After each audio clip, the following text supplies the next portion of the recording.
Hey everybody, Ken with Ninjas in Nature here, and we have a sword evasion skill for you today. We have Chi Toby, Fidoza Toby, and Open the Door.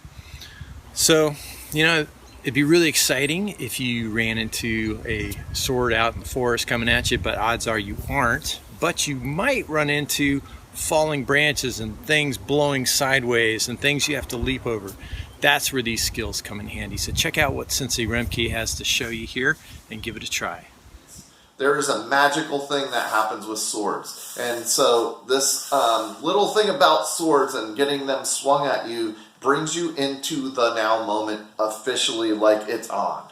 And it's because you get hit if you don't pay attention.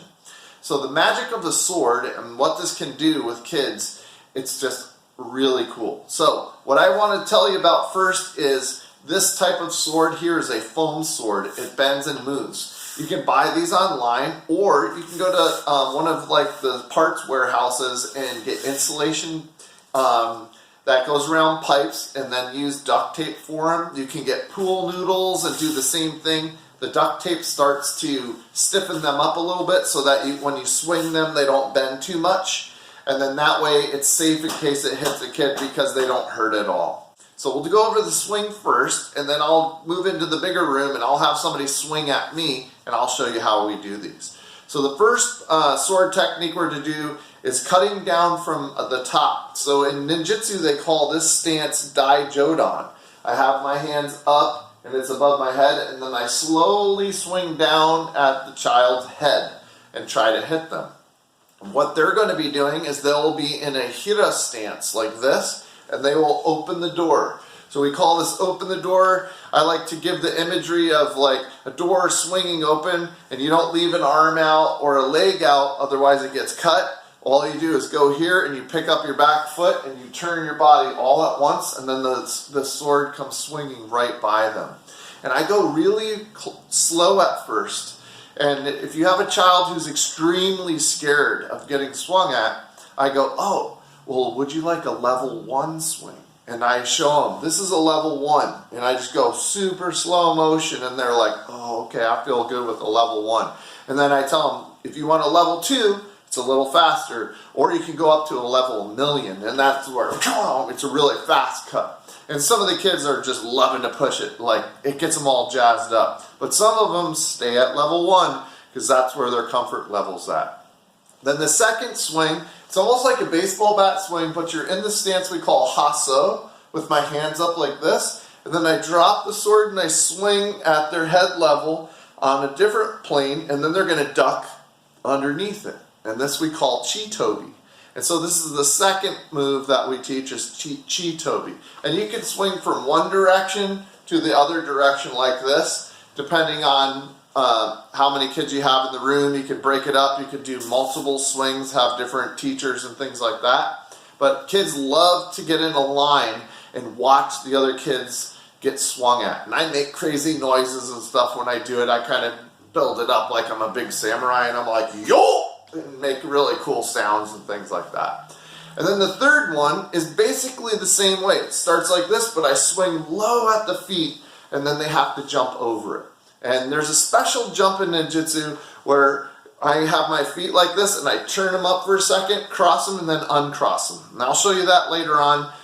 There's a reason why they used to cross their legs instead of just pulling them up, because if a sword cut at an angle of a diagonal, it gave them a little bit more time to buy time for that leg to come up at a diagonal, and then that sword cut would just barely miss. And in a sword game, or a real life sword, it's milliseconds that count. And so I'll show you guys these little tidbits now out in the other room so that you can see how to actually do this. Okay, so we're in the other room now, and I'm going to go through these 3 techniques. The first one is called hira. So the instructor will have the sword up. The kid will be in hira no kamae like this, and as the sword comes down to cut, they move out of the way. So let's go at a little bit of an angle here. I'm in hira, the sword comes and cuts down. And so what kids typically try to do is to pull their head out of the way first, and they'll leave their body there. So you got to let them know, move all at once. And if you tell them a level 1 is slow, then you have to cut slow because you have to gain the confidence in them. The second one will be in Haso no Kamae, and you're going to swing at the kid's head. What the kid will then do is drop down with their hands and touch the earth and duck underneath it. So as the swing comes in, I duck underneath and then they come back up. Then the next kid in line gets up, you duck and you come underneath. And so we typically will go slow at first and then speed it up and then make noises and all that good stuff.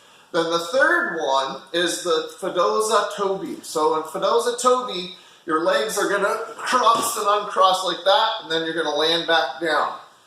So as the sword cut comes in low, you cross and uncross. Now for little tiny kids, they can't cross and uncross their legs fast enough, so I just let them jump over it any way that's possible. And I'll literally swing the sword all the way across the ground for the really little kids, like 2 and 3 years old, where they can barely jump at all. And then I let them hop over it.